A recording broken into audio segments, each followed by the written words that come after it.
Hello बच्चा लोग ना। देखिए, जैसा कि अभी हम कुछ दिन पहले एक वीडियो बनाए थे और डिस्कस भी किए थे आप सबसे कि हम लोग प्रैक्टिस सेशन स्टार्ट करने जा रहे हैं बच्चों। तो प्रैक्टिस सेशन का आज पहला लेक्चर है। आज हम लोग जेई मेन के question, JEE Main previous year के क्वेश्चन डिस्कस करने जा रहे हैं। और जेई मेन प्रीवियस ईयर का क्वेश्चन का जो टॉपिक है, आज का टॉपिक है, वो है इलेक्ट्रोस्टैटिक। आज का जो टॉपिक है बच्चों वो कौन सा है? इलेक्ट्रोस्टैटिक। तो देखिए, इलेक्ट्रोस्टैटिक हम लोग डिस्कस करेंगे बच्चों, है ना।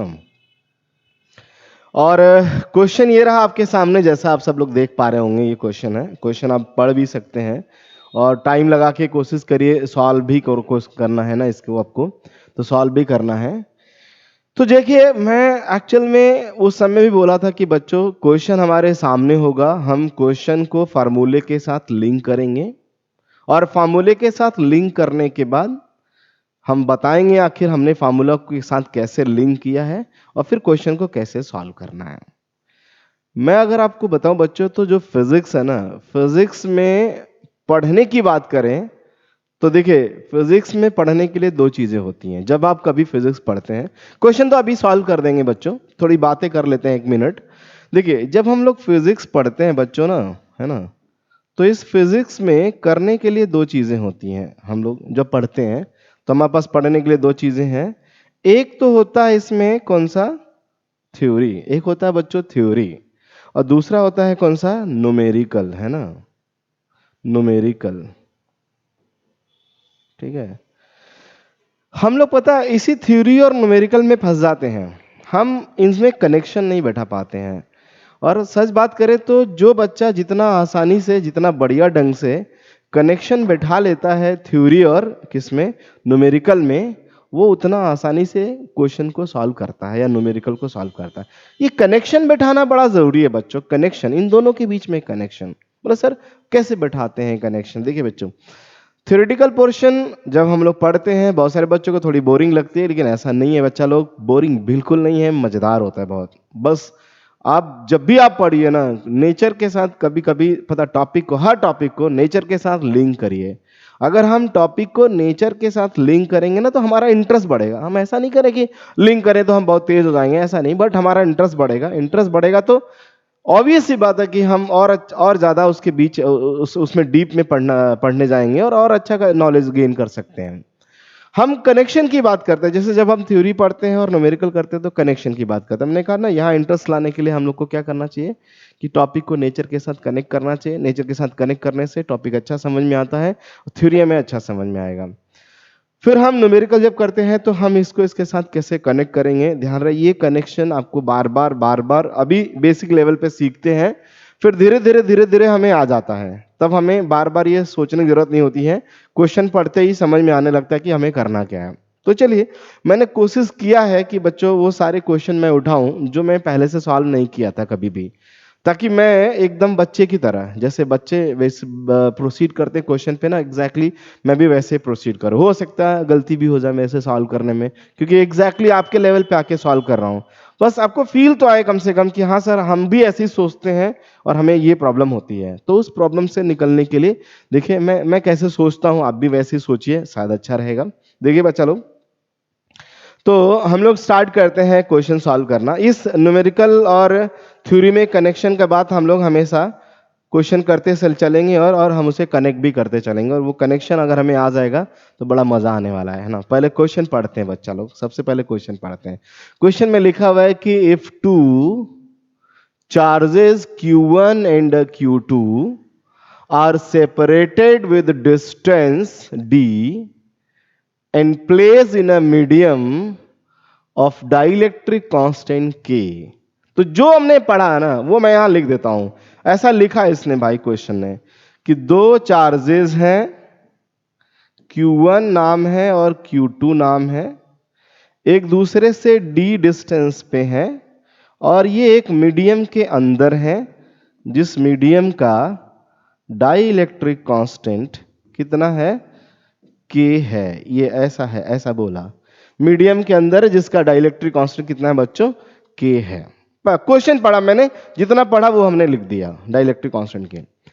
What will be the equivalent distance between the charges in air for the same electrostatic force? अच्छा, इनके बीच में क्या फोर्स लगेगा, पहले लिखते हैं ना। देखिए, अब जैसे आपने मीडियम डाल दिया, फोर्स अगर आपको लिखना हो तो सच में अगर आप सबको कनेक्शन याद होगा बच्चों, तो आप सबको ये बात पता होना चाहिए। ये देखिए, यही कनेक्शन की बात कर रहा था मैं कि हम लोग कैसे कनेक्ट करेंगे। तो यही कनेक्शन है कि जब भी हम मीडियम में फोर्स लिखते हैं तो लिखा जाता है force in vacuum upon dielectric constant. ये बात आपको थ्योरी से पढ़ के आएगा।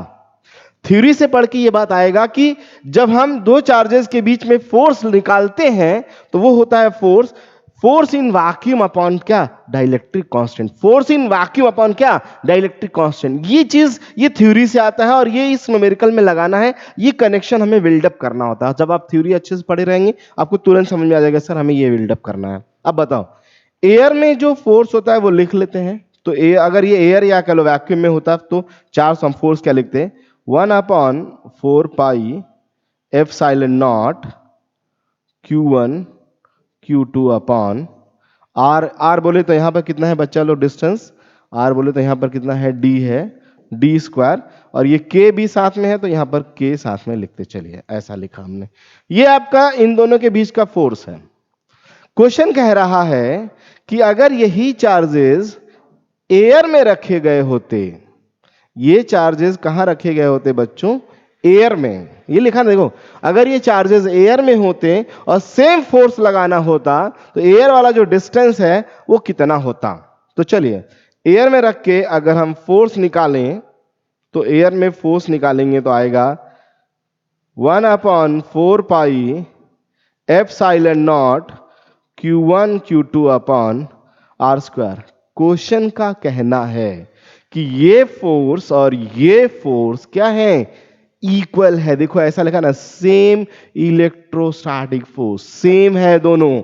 जब ये दोनों सेम है बच्चों तो बस इन दोनों को क्या करो, इक्वेट करो, then you get the answer. Equate them and get the answer. Equate them. अगर इक्वेट करेंगे तो क्या लिखेंगे बोलिए, ये हमने एयर वाला फोर्स लिखा 1/4 pi epsilon naught Q1 Q2 upon R square is equal to 1/4 pi epsilon naught K Q1 Q2 upon D square. Q1 Q2 4 pi epsilon naught, Q1 Q2 4 pi epsilon naught cut जाएगा। 1/r square is equal to 1/k d square. So r is equal to √k into D. जरा option में खोज लीजिए, मिल गया option, देखो बच्चों मिला option, ये रहा ना। हाँ, d इंटू √k, पहला ऑप्शन में ही तो लिखा हुआ है, एकदम पहला ऑप्शन। बड़े आसानी से क्वेश्चन को सॉल्व कर लिया, आप एक बार देख लीजिए। मैं फिर बोल रहा बच्चों, क्वेश्चन जब हमने पढ़ा ये बात पता चला कि मीडियम, दो चार्ज के बीच में मीडियम रखा है, तो मैंने तुरंत अपना कॉन्सेप्ट दिमाग दौड़ाया और कॉन्सेप्ट पे गए कि अगर दो चार्ज के बीच में मीडियम होता then we can write force is equal to force in vacuum upon dielectric constant, so we can use this formula directly here and then get the answer. Is it clear? दोनों force, बस question जो जो बोल रहा है वो करते चलिए और फार्मूला लगाने के लिए अब क्वेश्चन को थ्योरी के साथ लिंक करिए, बस, है ना। 2 4 10 बार करेंगे ना हम सबको फील आने लगेगा और बड़े आसानी से हम लोग कर पाएंगे बच्चों। चलिए मैं आगे बढ़ता हूं, नेक्स्ट क्वेश्चन का बात करता हूं। देखिए बच्चों, नेक्स्ट क्वेश्चन, ये सब 2003 अभी 2023 में जो पेपर हुआ है ना, उन्हीं क्वेश्चंस की बात कर रहे हैं। अभी कुछ बच्चे साथ दिए भी होंगे बच्चों ये पेपर ना, कुछ लोग दिए भी होंगे ये पेपर। देखिए एक और क्वेश्चन आपके सामने आ गया यहां पर।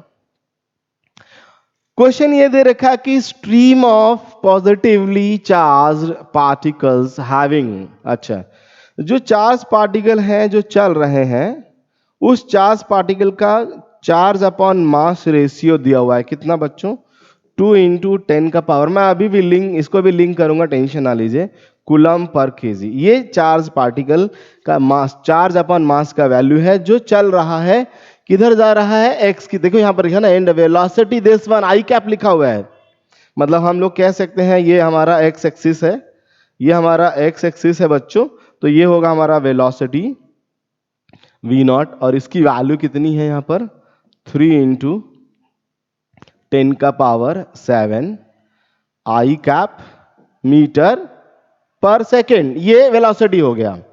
चार्ज जो बीम, मतलब बहुत सारे चार्ज पार्टिकल्स हैं और ऐसे चल रहे हैं, इधर चल रहे हैं, एक्स एक्सिस की तरफ चल रहे हैं, और ये इसकी वेलोसिटी है और ये इसके चार्ज अपन मास का रेशियो है, ऐसा लिखा है इसने।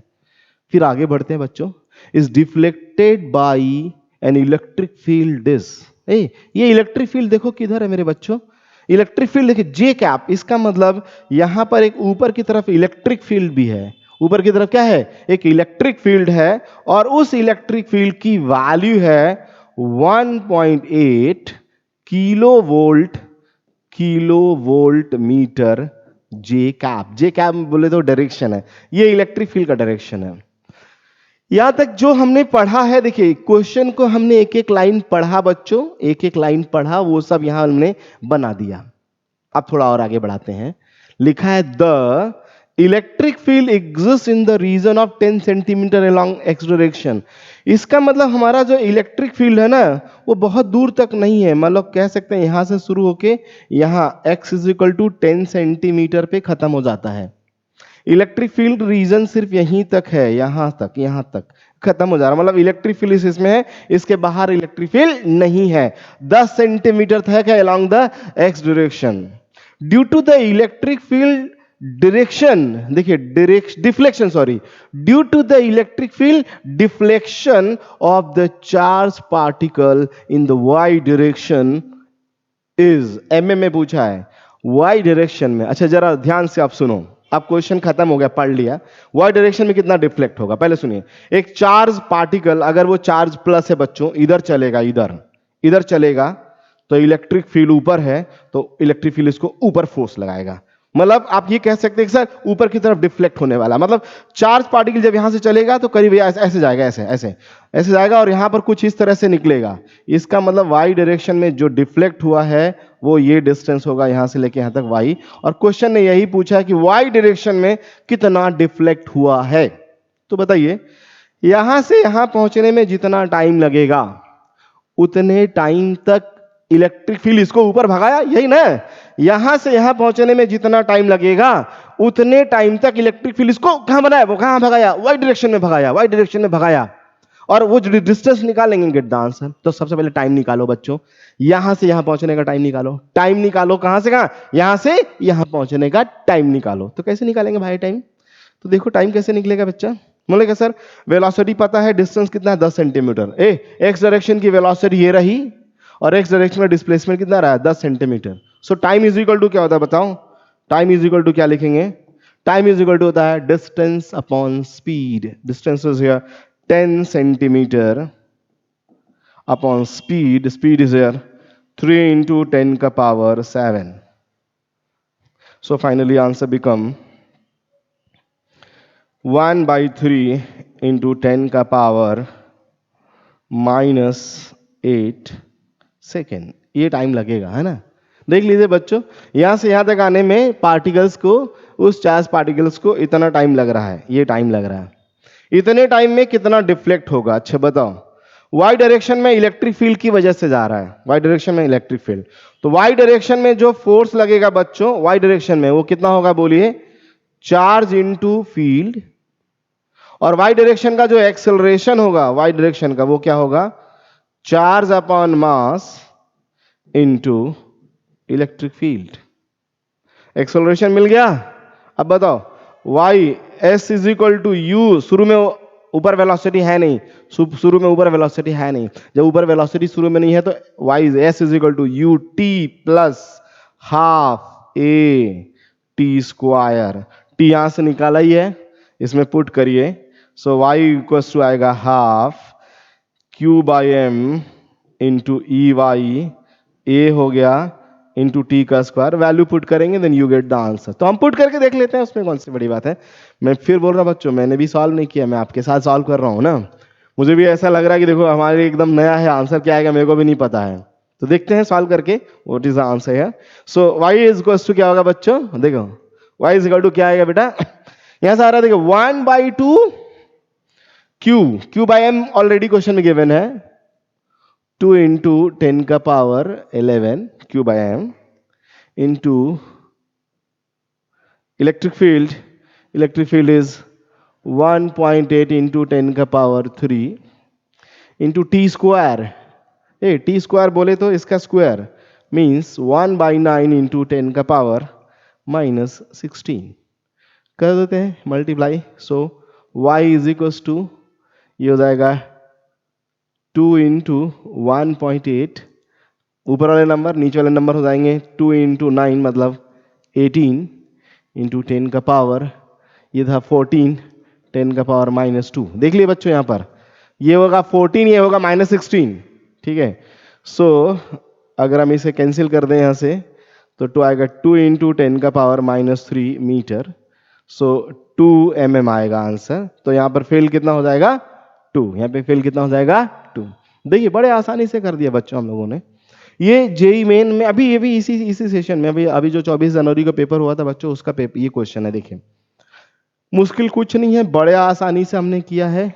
ध्यान, अच्छा एक और बात ध्यान रहे, जब कभी मोशन हो ना बच्चों, मोशन के केस में हमेशा ध्यान रखिएगा, एक्स डायरेक्शन का मोशन अगर होगा तो वो एक्स डायरेक्शन का मोशन अलग है, वाई डायरेक्शन मोशन अलग है। एक्स का मोशन वाई पर डिपेंड नहीं करेगा, वाई का मोशन एक्स पे, क्योंकि जो परपेंडिकुलर मोशन होते हैं दे आर इंडिपेंडेंट,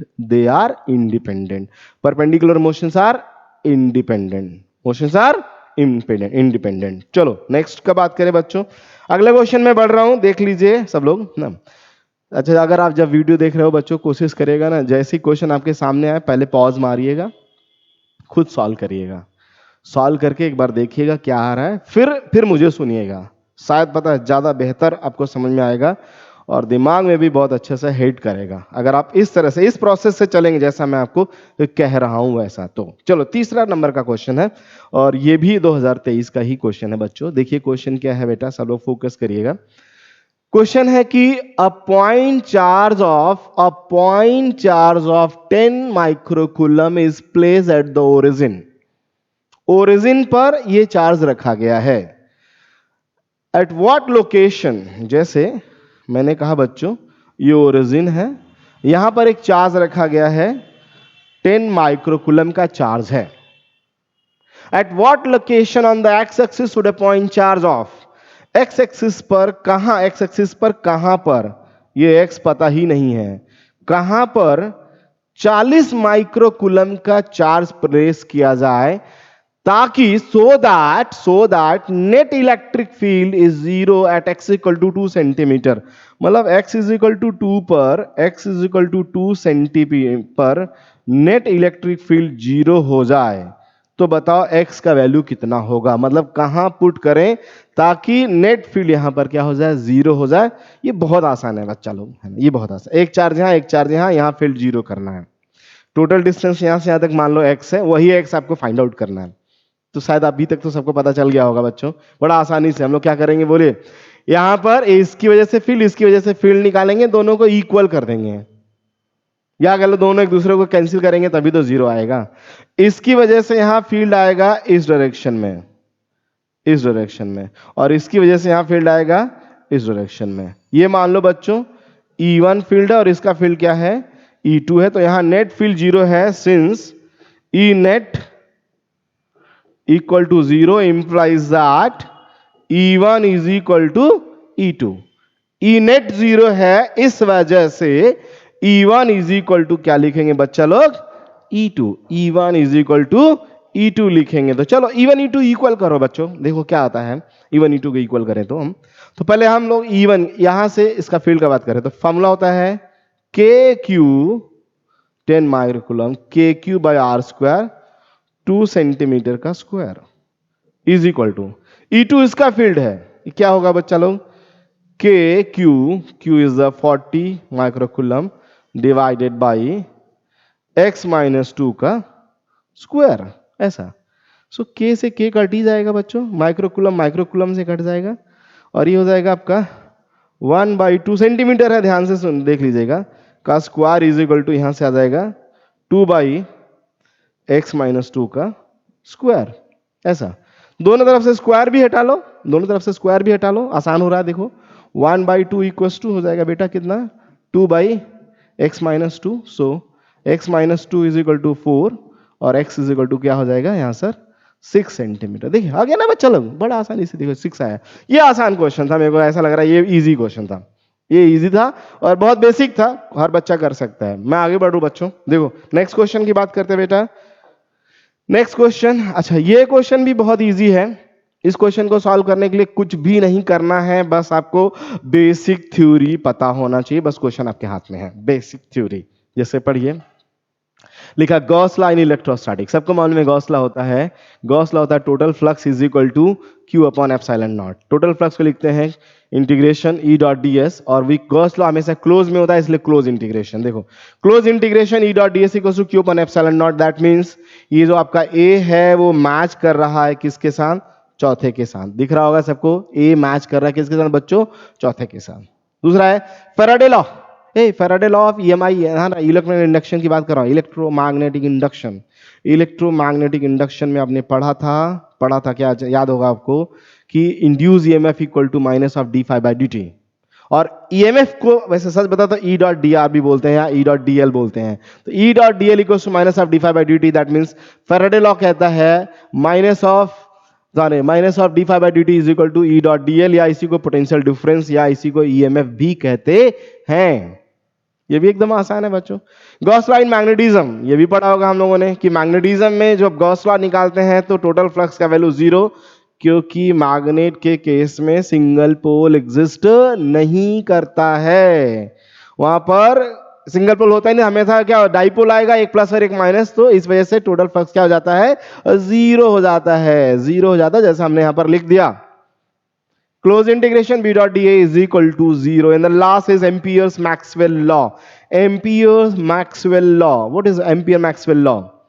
एम्पियर, ध्यान रहे, एम्पियर सर्कुलर लॉ को मैक्सवेल साहब ने मॉडिफाई किया था जब हमने डिस्प्लेसमेंट करंट की बात की थी, याद होगा, ईएम वेव चैप्टर में पढ़े थे हम लोग बच्चों, ईएम। तो उसमें ध्यान रहे, होता तो मैक्सवेल लॉ होता, close integration B dot D equals to mu naught I, लेकिन एक डिस्प्लेसमेंट करंट भी बाद में उसमें ऐड कर दिया गया था कि टोटल करंट दिस वन, इसलिए amperes Maxwell law is this one. बड़ा आसानी से मैच कर लिया, ए को फोर्थ के साथ मैच किया है, और बी को फर्स्ट के साथ, और सी को सेकंड के साथ, और डी को थर्ड के साथ, जैसा कि यहां पर दिख रहा होगा सबको। ये first one is the correct answer ना, first one is the correct answer. Is it clear बच्चों, क्लियर है? देखो मैं आगे बढ़ रहा हूं बच्चा लोग, बस ये तो बहुत आसान था, एकदम थ्योरेटिकल क्वेश्चन था। ये क्वेश्चन थोड़ा मुश्किल हो सकता है, मुश्किल क्या बच्चा लोग, थोड़ा कंफ्यूजिंग है, अगर हम जरा सा भी इधर उधर करेंगे तो आंसर गलत हो जाएगा, तो हम कोशिश करते हैं इसे परफेक्ट तरीके से सॉल्व करने का ना बच्चों। देखिए सबसे बड़ी बात तो, किसी भी पॉइंट सोर्स से, सोर्स पॉइंट है अगर आर डिस्टेंस पर अगर आप इंटेंसिटी निकालेंगे, तो क्योंकि जितनी लाइट है सारी लाइट अगर चले तो यहां एक स्फीयर बना के हम लोग बोलते हैं सारी एनर्जी इस स्फीयर पे गिरेगा। टोटल एनर्जी जो स्फीयर पे गिरता है, एनर्जी पर second upon normal area 4 pi r square is called intensity. Energy per second is called power. Power upon 4 pi r square is equals to the intensity. This is in case of the point source. ये basic concept है जो इस question के साथ link होगा। तो मैं question में लिखा पॉइंट सोर्स, जैसे लिखा हम समझ गया कि ये फार्मूला लगने वाला है। पॉइंट सोर्स के केस में जो एनर्जी इंटेंसिटी का फार्मूला होता है, इंटेंसिटी का, वो होता है power upon 4 pi R square. क्या होता है बच्चों? Power upon 4 pi R square, ये होता है formula, power upon 4 pi R square, जैसा हमने यहां पर डिस्कस किया। क्लियर है ना? अच्छा, इसने ये बात बोला इसका पावर तो दे रखा है लेकिन एफिशिएंसी 5% है। 5% एफिशिएंसी समझते हैं बच्चों कि वो इतने पावर, वो पावर हमने का वो सोर्स ने पावर इतना खाया, लेकिन लाइट सिर्फ 5% ही निकालेगा वहां से। लाइट कितना निकलेगा? 5%। तो लाइट एनर्जी का अगर पावर बात पूछे तो इसका 5% है ना? मैं आपसे पूछूं लाइट एनर्जी का पावर बताओ, लाइट एनर्जी का पावर, लाइट का पावर, टोटल पावर इज ये दिस वन, लाइट का पावर अगर बात करें तो बोला सर इसका 5%। आंसर आएगा सिर्फ 5 वॉट, है ना? आंसर कितना है बच्चों? सिर्फ 5 वॉट, यही आएगा, मतलब लाइट का पावर सिर्फ 5 वॉट है। फिर क्वेश्चन ने पूछा है कि 5 मीटर दूरी पर इंटेंसिटी कितनी होगी? तो 5 मीटर दूरी पर इंटेंसिटी होगी power divided by 4 pi R square, R is the 5 का स्क्वायर, मीन्स आंसर आएगा 1/20 पाई।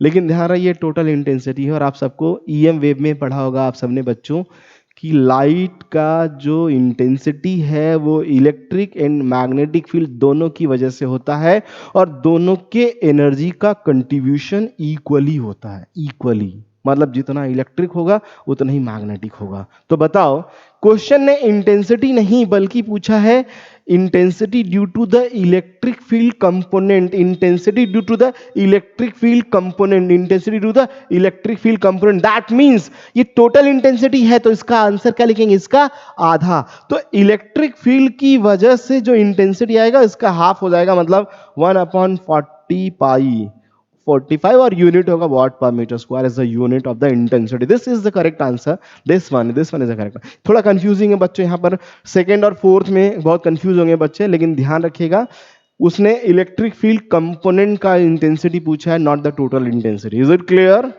ओके बच्चों, ओके देखो नेक्स्ट क्वेश्चन डिस्कस करता हूं बच्चा लोग। नेक्स्ट क्वेश्चन अब जाते हैं हम लोग, देखिए यहां पर ये ध्यान है 29 जून शिफ्ट 1 का मतलब ये आपका लास्ट ईयर मतलब 2022 है ना, ठीक है 2022 का क्वेश्चन है। क्वेश्चन क्या है एक बार पढ़ते हैं, मुझे लगता है ये क्वेश्चन भी आसानी है, मुश्किल नहीं लग रहा है मेरे को तो ना। 2 पॉइंट चार्जेस, क्वेश्चन देखो बच्चों क्या है, 2 point charges A and B of magnitude this and this, ये पॉइंट चार्जेस हैं respectively, place at A distance D apart. चलिए जो क्वेश्चन ने हमने पढ़ा बच्चा वो लिख लेता हूं ना, लिख लो यार ना। 2 पॉइंट चार्जेस हैं, एक चार्ज है +8 इंटू 10 का पावर -6 कूलम, दूसरा क्या है बच्चों -8 इंटू 10 का पावर -6 कूलम, है ना। हम नाम ले लेता हूं उसका A और B, ऐसा। आपस में कितना डिस्टेंस पे है बच्चों, डी डिस्टेंस, उसमें लिखा हुआ है, जो लिखा हमने पढ़ लिया। आपस में कितना डिस्टेंस पे है, डी डिस्टेंस पे है, ओके। फिर लिखा the electric field at a point middle point O between the charges is, मतलब इन दोनों के बीच के mid point is this one O, यहां का इलेक्ट्रिक फील्ड ये है, ये दिया हुआ है, ये इसका इलेक्ट्रिक फील्ड है। तो बताओ इन दोनों के बीच का डिस्टेंस क्या है, आसान है बच्चों। सो देखिए अगर प्लस का फील्ड बोलेंगे तो इधर आएगा, माइनस का फील्ड बोलेंगे तो इधर ही आएगा। और सच बात करें दोनों के चार्ज सेम है, दोनों का डिस्टेंस सेम है बच्चों, दोनों फील्ड भी क्या होंगे, सेम ही होंगे। तो टोटल फील्ड वैसे कितना हो जाएगा, अगर नेट फील्ड की बात करें तो हो जाएगा वो 2E। और नेट फील्ड क्वेश्चन ने दिया हुआ है, नेट फील्ड क्वेश्चन ने दिया हुआ है, सो हमें क्वेश्चन ने पूछा कि what is distance, net field दिया और डिस्टेंस पूछा, बड़े आसानी से उड़ा देंगे यार।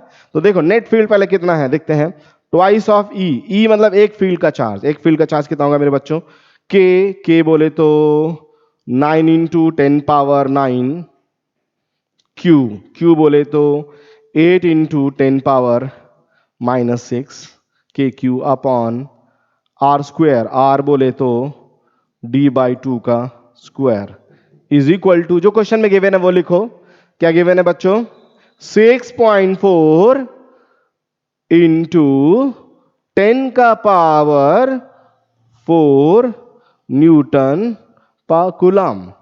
बस यहां से डी सॉल्व करना है, इस डी वाले टर्म को इधर लाओ, बाकी सबको इधर ले आओ, तो ये हो जाएगा 2 into 9 into 8 into 10 power 3 divided by, इसको इधर लाओ, 6.4 इंटू 10 पावर 4, इसको उधर ले जाओ, D²/4। सॉल्व करते हैं, देखो बच्चों इसे कट कर देंगे तो हो जाएगा 0.8, और D²/4 इज इक्वल टू, अगर आप सॉल्व करें यहां से आंसर आएगा 2 इंटू 9/8, 2 इंटू 9/8 है ना। So D² is equal to 2 into 9/8 into 4 से कट दीजिएगा, 2 कट जाएगा, तो D का वैल्यू कितना आ जाएगा बच्चों, 3। D का वैल्यू कितना आ गया, 3। बड़ा आसानी से कर लिया, ये आसान क्वेश्चन था बच्चों, ऐसा क्वेश्चन आएगा तो समझ लिए कि बहुत इजी होता है। दो चार्जेस हैं, दोनों चार्जेस का इस प्लस का फील्ड उधर होगा, माइनस का फील्ड उधर होगा, दोनों फील्ड जोड़ दिया, दोनों फील्ड जोड़ के नेट फील्ड के बराबर कर दिया, then we get the distance. Is it clear? Okay चलो एक और नेक्स्ट क्वेश्चन देखो बच्चों। सो देखो बच्चों ये नेक्स्ट क्वेश्चन था ना, इस क्वेश्चन में दो थिन प्लेट्स दिए हुए हैं, थिन प्लेट्स हैं जिन पे सरफेस चार्ज डेंसिटी सिग्मा दिया हुआ है, जैसा कि आप सबको मालूम होगा बच्चों, थ्योरी में हम लोगों ने ये बात पढ़ा होगा कि अगर कोई थिन प्लेट है तो उस थिन प्लेट पर अगर सरफेस चार्ज डेंसिटी सिग्मा है तो इसकी वजह से फील्ड का वैल्यू कितना होता है, सिग्मा अपॉन 2 एप्सिलॉन नॉट। हाँ, एक सरफेस पर फील्ड है तो सिग्मा अपॉन 2 एप्सिलॉन नॉट, और अगर उस प्लेट के दोनों सरफेस पे चार्जेस हैं, सॉरी एक सरफेस चार्ज है सिग्मा अपॉन 2 एप्सिलॉन नॉट, और दोनों सरफेस पे चार्ज है तो सिग्मा अपॉन एप्सिलॉन नॉट ऐसा होता है।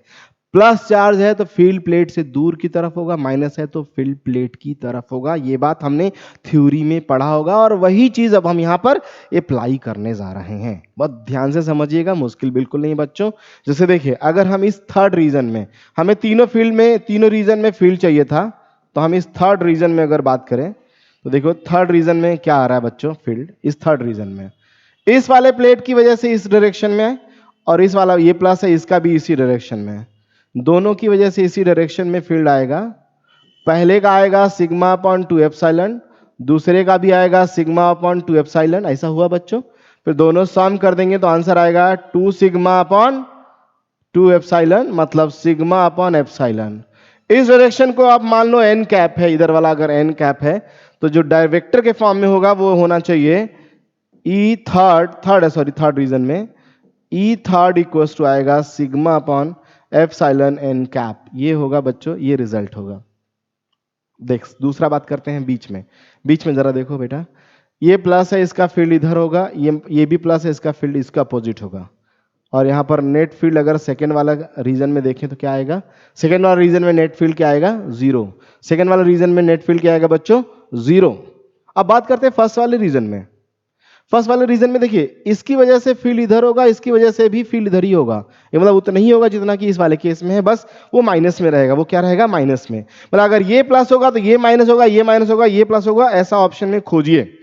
तो देखिए फर्स्ट वाला माइनस दिया है, सेकंड वाला जीरो दिया है, थर्ड वाला प्लस दिया है, इसका मतलब ये फोर्थ ऑप्शन क्या है, करेक्ट ऑप्शन है। फोर्थ ऑप्शन क्या है बच्चों, correct option. The fourth one is the correct one. तो ये आपका नेक्स्ट क्वेश्चन हुआ जो हमने अभी डिस्कस किया बच्चों।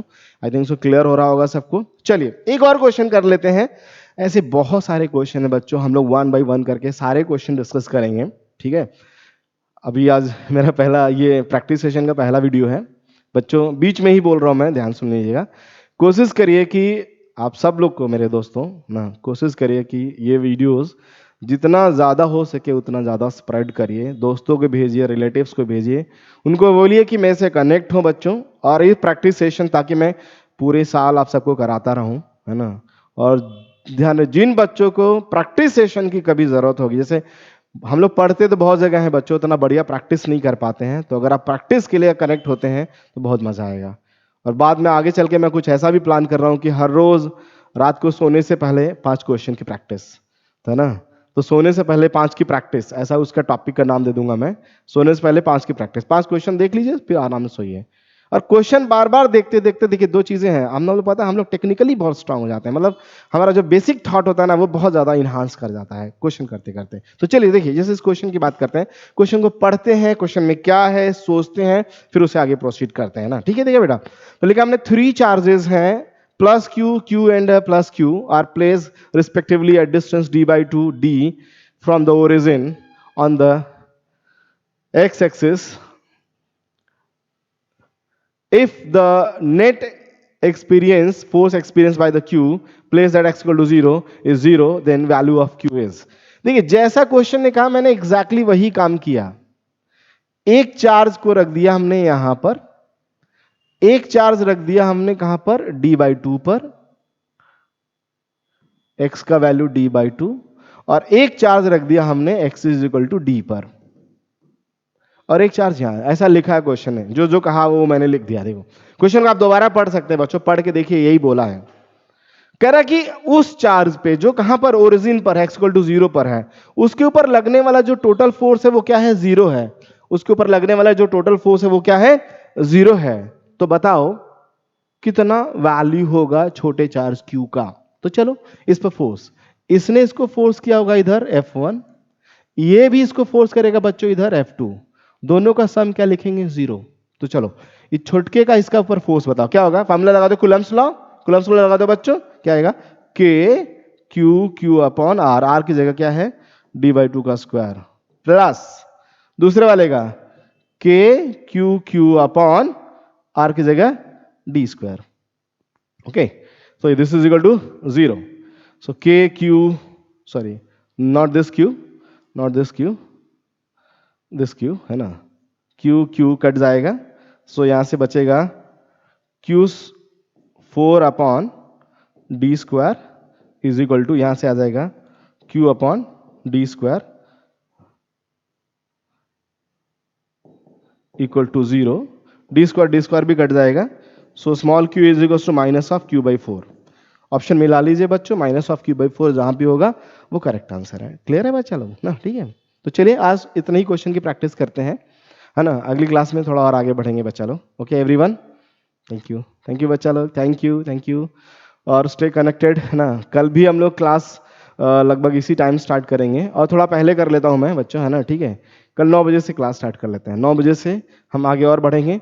इलेक्ट्रोस्टैटिक खत्म होने के बाद अगला टॉपिक का बात करेंगे. ओके चलो, thank you so much, thank you बच्चों.